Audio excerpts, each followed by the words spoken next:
ॐ नमो भगवते श्रीरमणाय। ॐ नमो भगवते श्रीरमणाय। ॐ नमो भगवते श्रीरमणाय। एकमक्षरम् हृदि निरन्तरं भासते स्वयं लिख्यते कथं हृदयकुहरमध्ये केवलं ब्रह्ममात्रम् यमहमिति साक्षात् आत्मरूपेण भाति हृदि विषमनसा स्वं चिन्वता मज्जता वा पवनचलनरोधा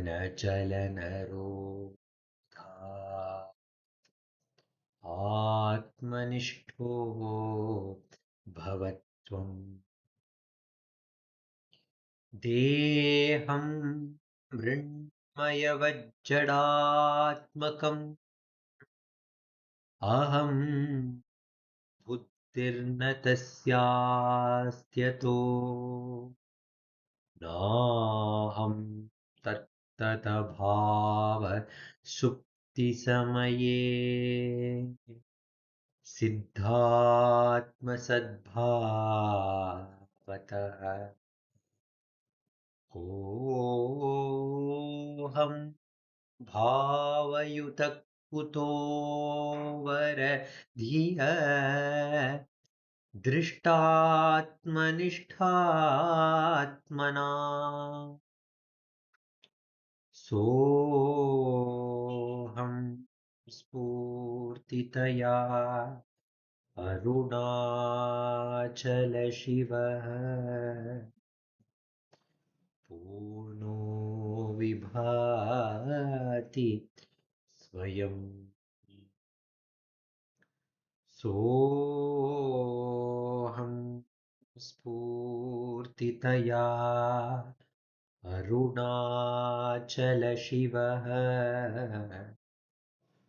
पूर्णो विभाति स्वयं.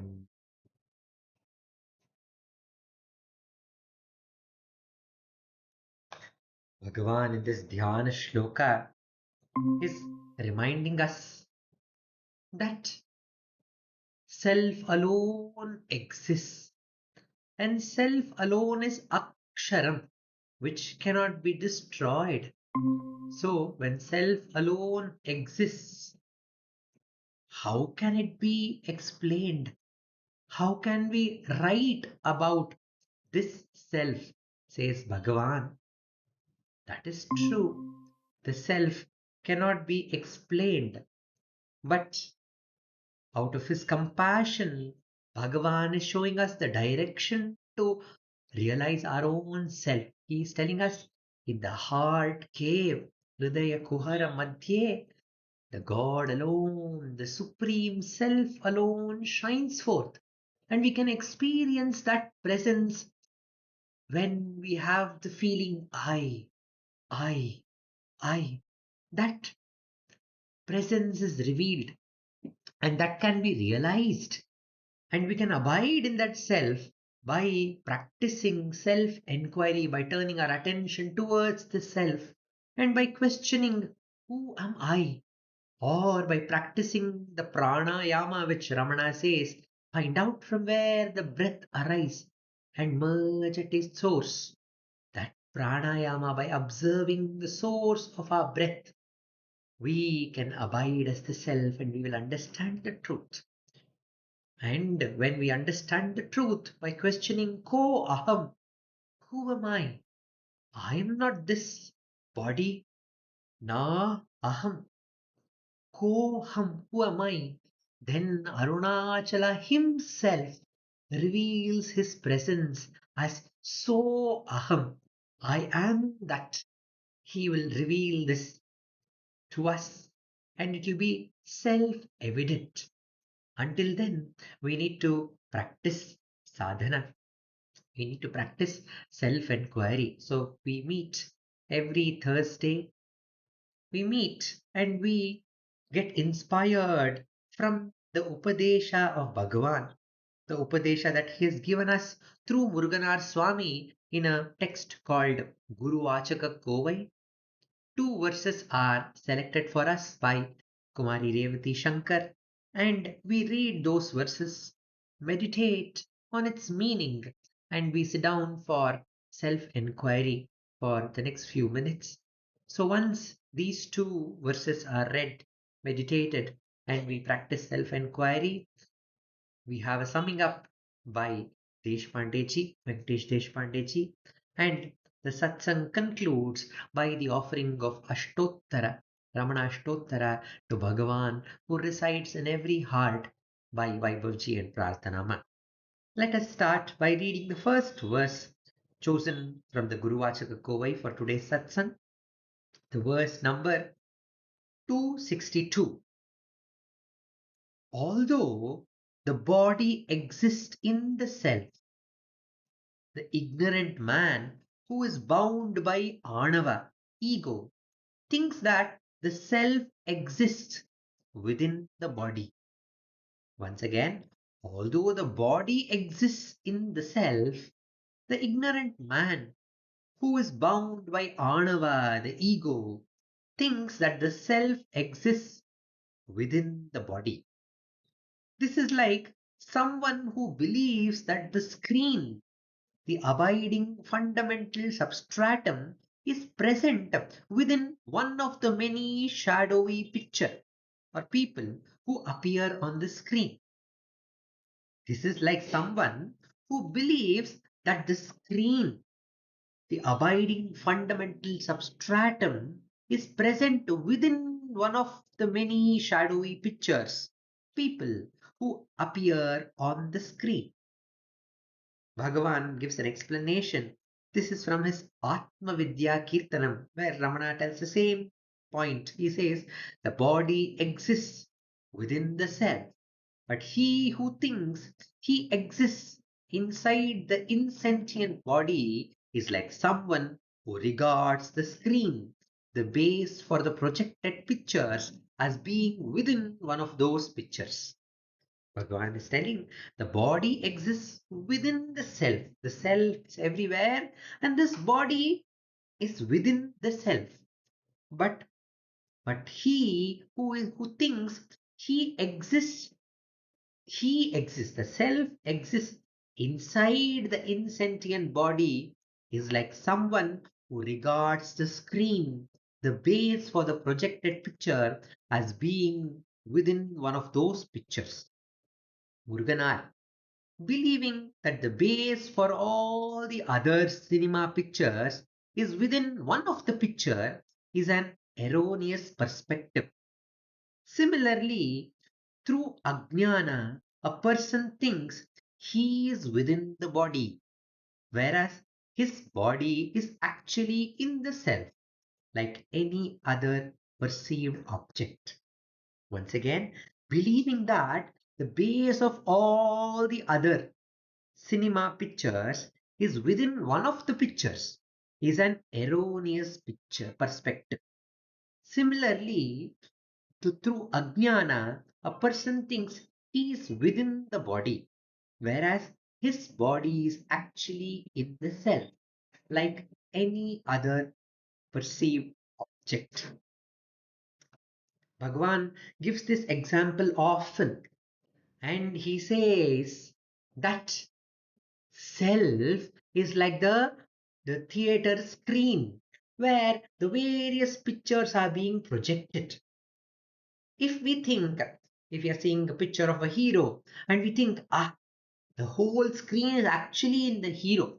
Because the hero is there, the screen is there. If the hero is not there, the screen remains to exist. So if we think like that, we know that in one scene the hero is there, in the next scene the hero is not there.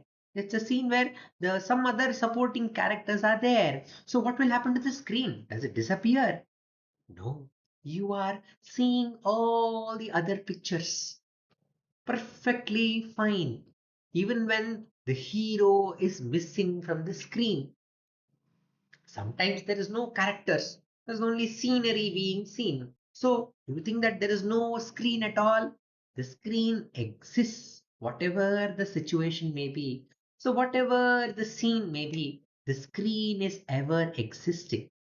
And we all know at the end of the movie, the all the picture disappears. Even then, the screen exists. And the next show, a new picture may be put with a new hero, with the new characters in it. So even then, that the new picture is being placed, the screen is ever existing. So Ramana is telling that the self is that substratum. It is that all pervading supreme power is the self. But what do we think? We do not perceive that self as that which is enveloping. We think we are there, we are very, very important. And inside us, inside our little heart, inside that alone the self exists, the God exists. And we start the sadhana like that. Nothing wrong. Bhagavan himself gives the clue, saying that God is there everywhere. When God is there everywhere, He is there inside you too, right? Okay. When once the radio was being played, and at the beginning of the radio, when after the introductory music, the radio announcer told, Sarvarigu Namaskara. She told, Namaskarams, the greetings to everyone. And Ramana told, Aha, look at that announcer. She does not know that she is doing namaskaram to herself. Then everybody were puzzled. How is she doing namaskaram to herself? Then Ramana explained when she said, everyone, Sarvarigu Namaskaram, huh? Then is it not in Sarvarigu? She also not included in that. So Ramana is pointing that although we when we say everyone, we are also included in it. Okay, in all our shlokas from the Vedas say Sarvesham Swastir Bhavatu, Sarvesham Shantir Bhavatu, Sarvesham Mangalam Bhavatu, Sarve Bhavantu Sukhinah. When we say Sarve Bhavantu Sukhinah, we are automatically included.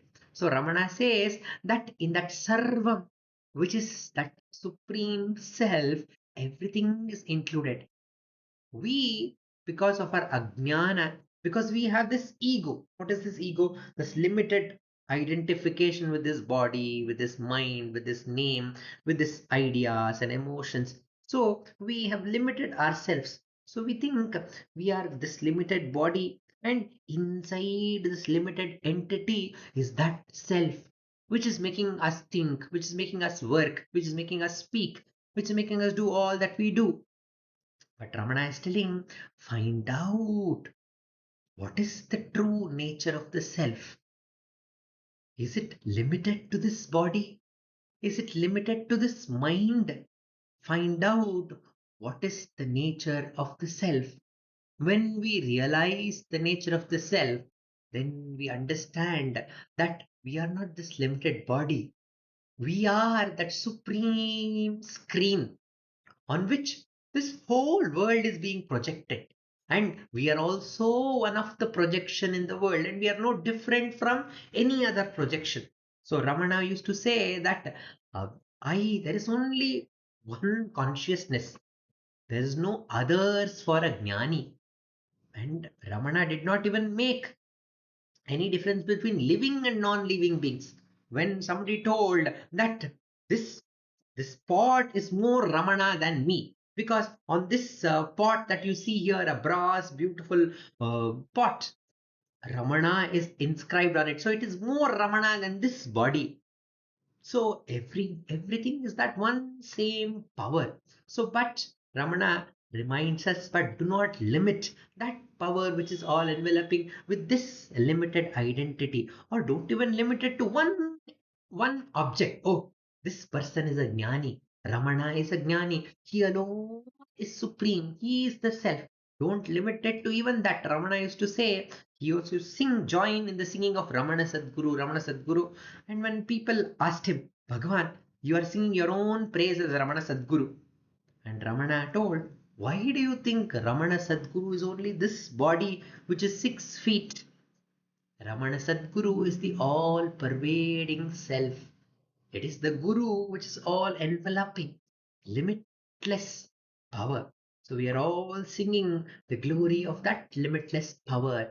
And when we actually turn within and find out our own limitation, the limitation of this ego, then the ego subsides into its source, which is that substratum, which is that screen. When the ego stops projecting the pictures and getting us caught in that pictures, we experience the presence of that substratum, that screen, and then we do not mind whatever picture comes later, whatever situation comes on the screen. We understand, the screen is untouched. Whatever scene may come, even the water scene may not wet the screen, the fire scene may not burn the screen. The screen is untouched, and we are that screen. We will understand this truth when we attain the, the goal of our sadhana. So, what is the sadhana that Bhagwan has given us? When the thought arises, the thought is arising only from the anavam, that is the ego, that is this limited identity that I am this body. Because I am this body, the thought comes, I have to do this. I am thinking like this. I like this. I don't like this. All these thought arises because of this identification with this limited identity. So when that arises, you quickly ask the question, for whom is this thought? We move our attention away from the object to the subject, I. And the answer is for me. Then you quickly ask the question, who am I? And hold on to this question. When we hold on to this question, it will take us to our own true nature, which is the limitless self. In one of our dance ballets, Prabhulinga gives the Upadesha to a girl. Girl comes and asks, what is the best way of worshipping the God? And in the same thought of Ramana, Jagadeesh Yukta Sevanam Ashtamurti Deva Pujanam. The God can be worshipped as the 5 elements. It can be worshipped as earth from which all the trees grow. It can be worshipped as water which quenches our thirst. We can worship it as air which makes us breathe and keeps us alive. You can worship God as fire which we light the diyas and which gives light and warmth to us. And we can worship the God as the space which contains all these elements. And we can worship it as sun and the moon and all the living beings. But I'll tell you a secret. God is everywhere. And the most nearest place of the God's presence is you yourself. So, when you turn your attention to you yourself, you can quickly reach the supreme power within and you can abide as God. And that is the best worship of God. Abiding as God is the best worship to God. So quickly turn within with the question, who am I? And abide as the self, says Bhagavan. So let us practice self enquiry for the next 10 minutes.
Bhagavate Shri Ramana.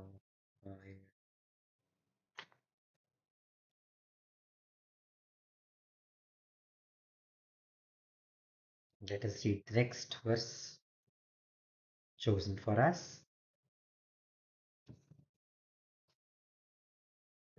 Is the verse 803. Having destroyed the ego, the true Jnani abides in the state of the self consciousness. Having destroyed the ego, the true Jnani abides in the state of the self consciousness. To those suffering ones who resort to him with faith, he enables the attainment of self experience by ending their I am the body delusion. To those suffering ones who resort to him with faith, he enables the attainment of self experience by ending their I am the body delusion. Only this act is true compassion to living beings. All other acts are flawed. Bhagavan is telling the only help that we can do is to we ourselves abiding as the self by destroying this false idea I am this body. And not only that, if you want to help somebody, the best way is first you abide as the self and also make others abide in the self, which Bhagavan did. He had already attained the purpose of the human life, that is to realize his true Sheka milk, that milk which was mixed with the turmeric and the kumkum was given to him, which he relished and ate it. And the first bhiksha that he got was by Mauni Swami, who gave him one tin of old rice, 3 days old rice mixed with buttermilk, and one dried pickle at the end of that tin container. So Bhagavan says he enjoyed it. And later he had to go for Bhiksha. And then when he was in Patalingam, his thighs were eaten up by the vermins and the scorpions. And later he had to climb up the hill. And there he had to, for his daily needs, he had to go around the hill. And so later we may feel that Bhagavan got some food by some devotees like HMR. She who was in great difficulty, who had lost her husband. Later, all her children, one by one, and she was orphaned and there was nobody to take care of her. And she went around all over India in pilgrimage. She went to all the kshetras, read all scriptures and Upanishads and all the stotrams. She was chanting, yet she did not find peace. But somebody told her, you go to Arunachala. There's a great jnani called Ramana Maharshi. And she came to Ramana, and from that moment, there was no sorrow. The true compassion of Ramana had turned her inward to that fountain of joy which is within, which is not connected to this limited identity that I am this body. To that fountain of joy she was directed, and she experienced bliss, and she understood my life's purpose is to serve Bhagavan. And every day she used to cook food and bring it to Bhagavan, and she used to have her food only after Bhagavan had had her food. And such was her sadhana that Bhagavan, once when all the food was served, Bhagavan did not start eating, and all the devotees were wondering why is Bhagavan not started to eating the food. And only somebody remembered, oh, we have not served the food that HMR has sent. So once that was served, Bhagavan started eating. So such was The love of Bhagavan to devotees who came and surrendered to him, to his own mother. When she surrendered herself and she told, "Oh Bhagavan, I will be here in your presence and drop my body in your arms. I don't even mind if this body is thrown into the thorny bushes of Arunachala. I am going to drop my body. I'm going to breathe my last in your presence." So when that was the resort that she had, Bhagavan in her last moment, he made her undergo all the vasanas by keeping one of his left hand on her head and right hand on her heart. He made her undergo all the vasanas, all the seed of karma that was there. He made her work out all those karmas in a few hours. And at the end of all the vasanas, she got abided, absorbed in the heart. She was absorbed in Arunachala, the heart. And Ramana came out. And when the devotees inquired, "Bhagwan, has mother expired?"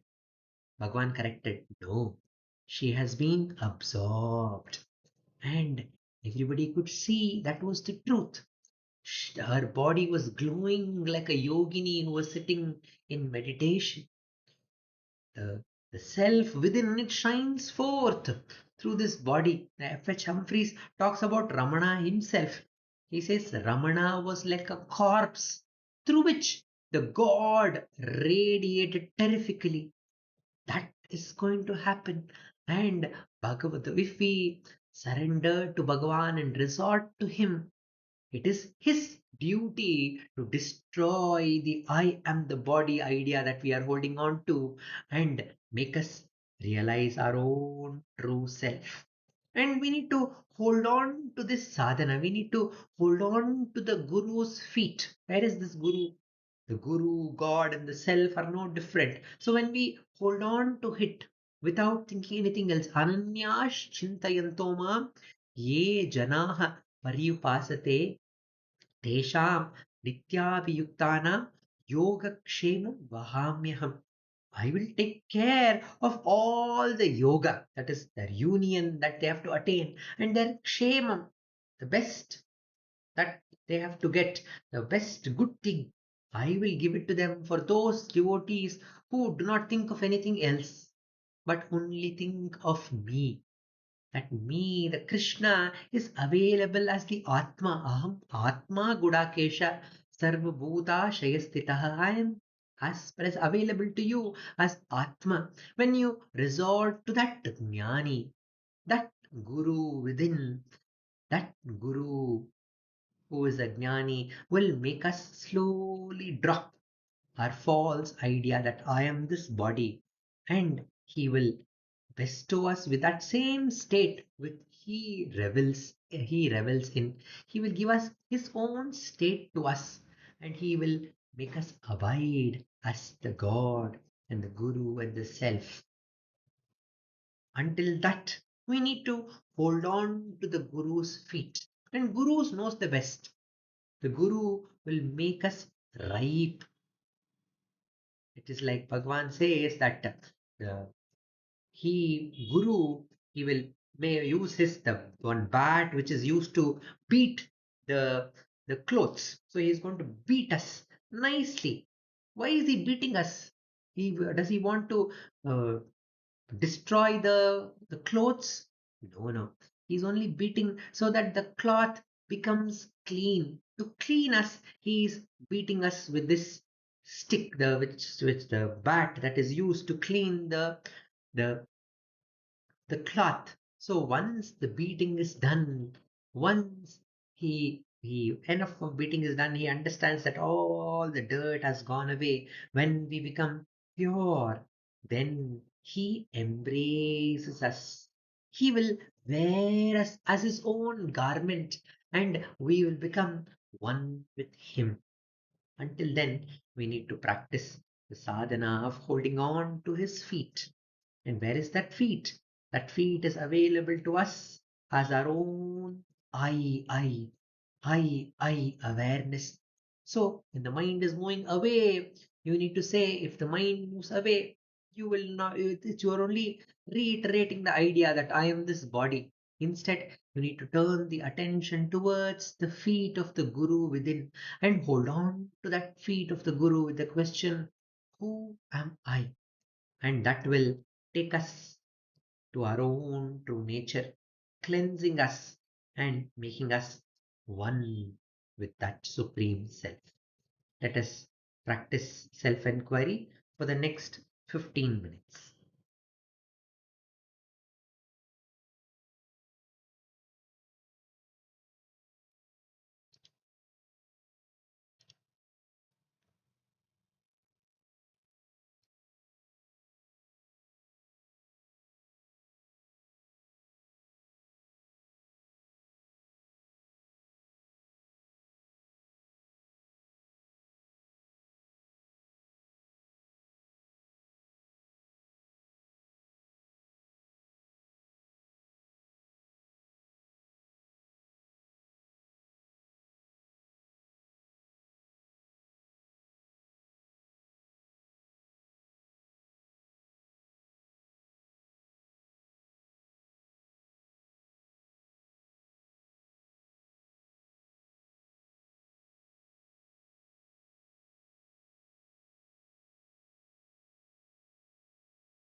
NaMo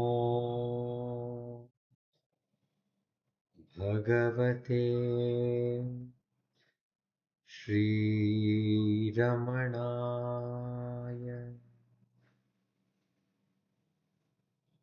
Namo Ramana. I request Venkatesh Despande ji to give the summing up remarks. Namo Ramana. Gurur Brahma, Gurur Vishnu, Gurur Devo, Maheshwaraha, Gurur Sakshat Parabrahma, Tasmai Shri Gurave Namaha. Dhyanamoolam Gurur Murtehe, Pujamoolam Gurur Padam, Mantramulam Vakyam, Mokshamulam Guror Kripaha, Mokshamulam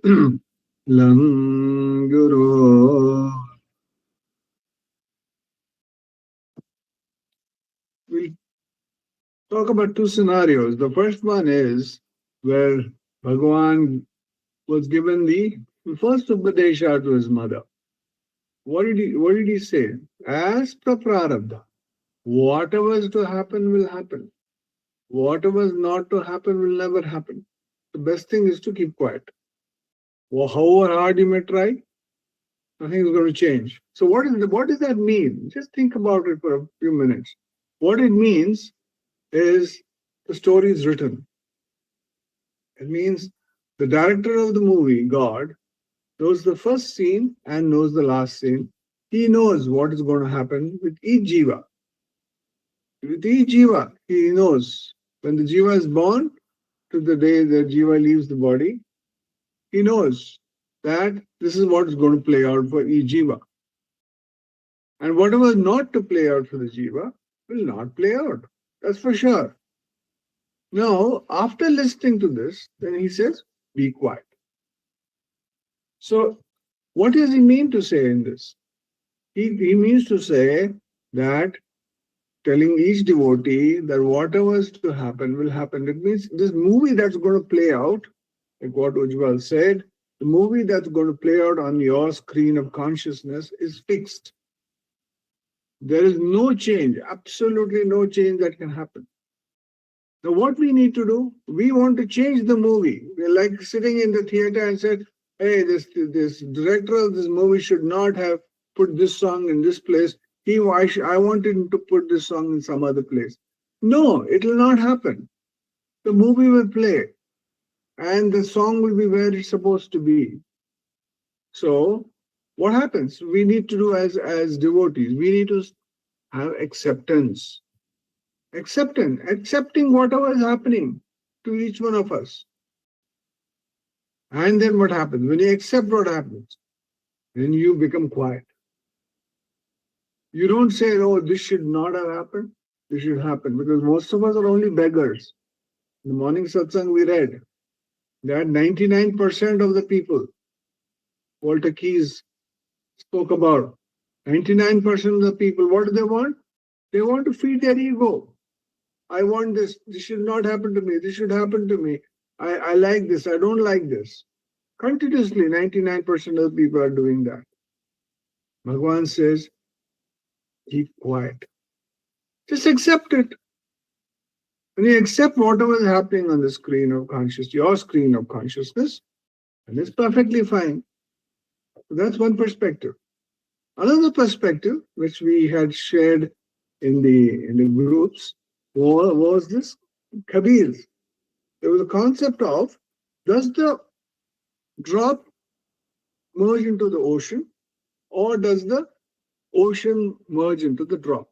So this is something that's very interesting, because normally what we see, what do we mean by yoga? We mean union of the individual consciousness to the supreme consciousness.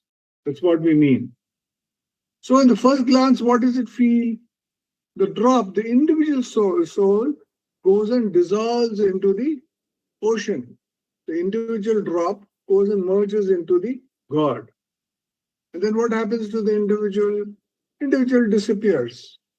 into the vast whole, the individual disappears.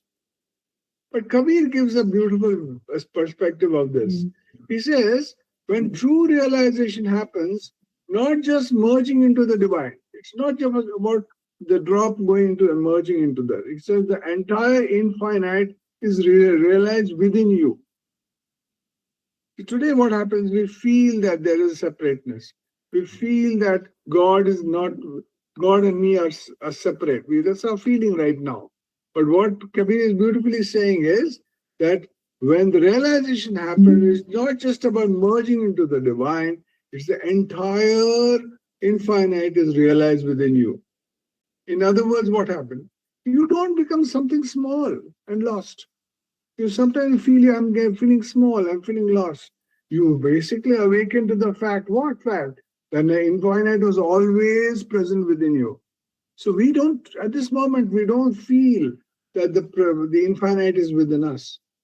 So he says, then a little deeper meaning in this, basically what it means. Drop is what? The drop is the ego self. And the ocean is what? Is a consciousness. And Kabir obviously talked about non-duality. And what did he say? He said there was never real separation. The very important thing we need to you and God were never separate. Separate. The individual and divine are not two. They are one. So it's not about losing yourself. So the journey of self-realization, it's not about losing yourself. It's about discovering that your true self is boundless, that you are that. When you say Tat Tvamasi, when the Guru comes and tells you, you are that, you realize, oh, that's why it's called self-realization. What does it realize? What do you realize? You discover that your true self is boundless. Today you feel that you are limited being, but as you keep doing self-inquiry and going deeper and deeper and deeper, you will realize you are that. Om Namo Bhagavate Sri Ramana. Namo Ramana. Thank you.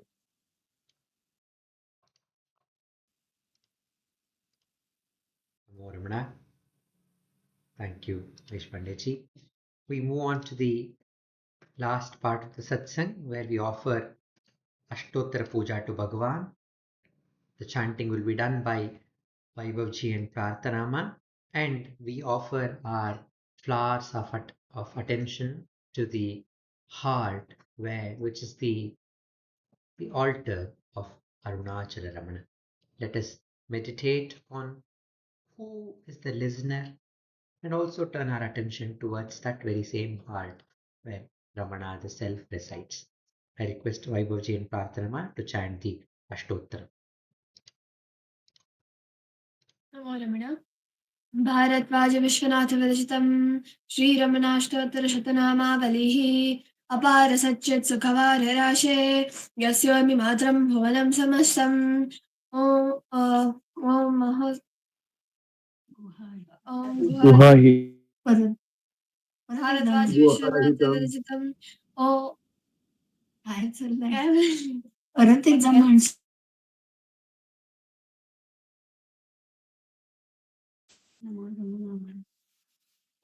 विश्वनाथविरचितं श्रीरमणाष्टोत्तरशतनामावलिः अपार सच्चित् सुखवार राशे यस्योर्मि मात्रं भुवनं समस्तम् ॐ गुहाहितं तं रमणं गभीरं चिन्ताविहीनं हृदि चिन्तयामि ॐ महासेन महोंसेन जाताय नमः ॐ श्रीरमणाय नमः ॐ गुरवे नमः ॐ अखण्डसंविदाकाराय नमः ॐ महौजसे नमः ॐ कारणोद्भवाय नमः ॐ जगद्धितावताराय नमः ॐ श्रीभूमिनाथस्थलस्थिताय नमः ॐ पराशरकुलोत्तंसाय नमः ॐ सुन्दरार्यतपःफलाय नमः ॐ कमनीयसुचारित्राय नमः ॐ सहायाम्बा सहायवते नमः ॐ शोणाचलमहोलीनमानसाय नमः ॐ स्वर्णहस्तकाय नमः ॐ श्रीमद्वादशान्तमहास्थले लब्धविद्योदयाय नमः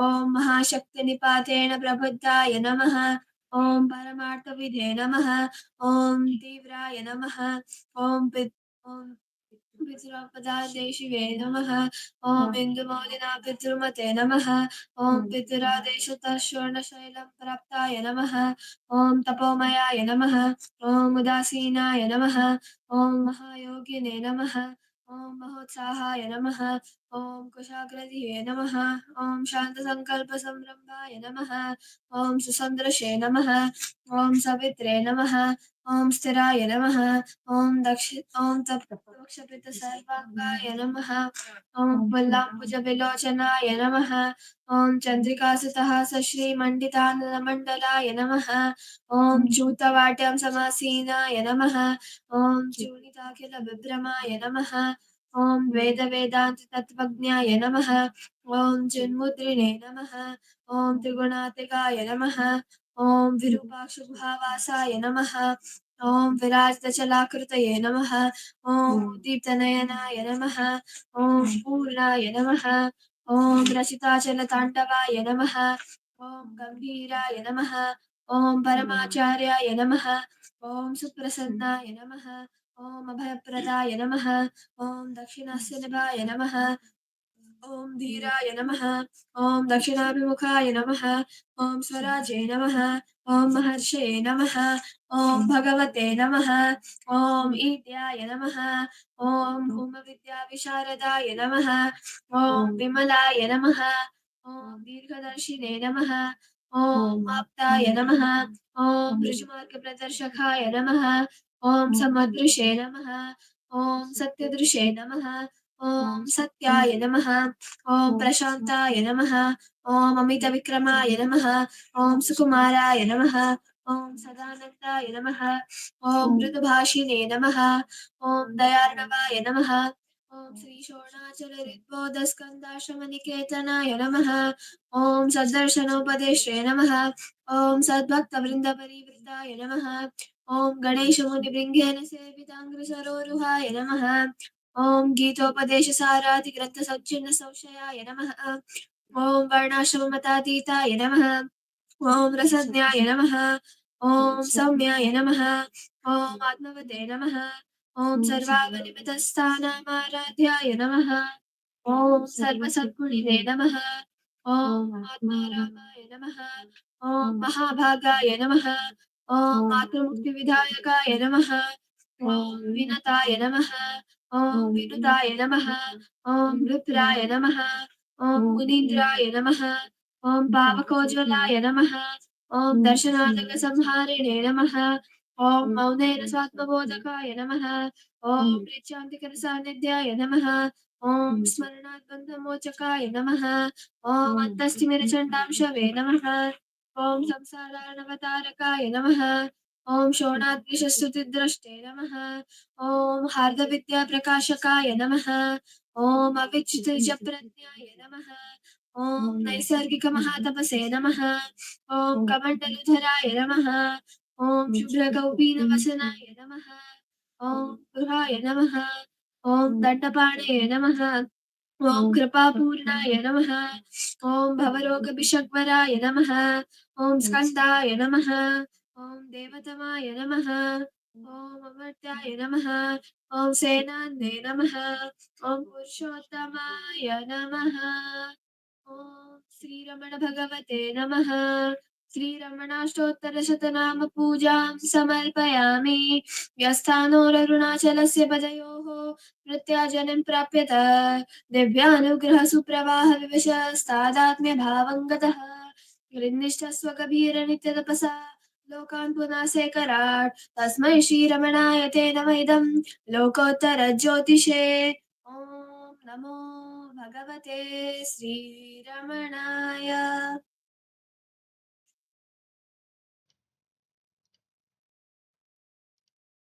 Namo Ramana.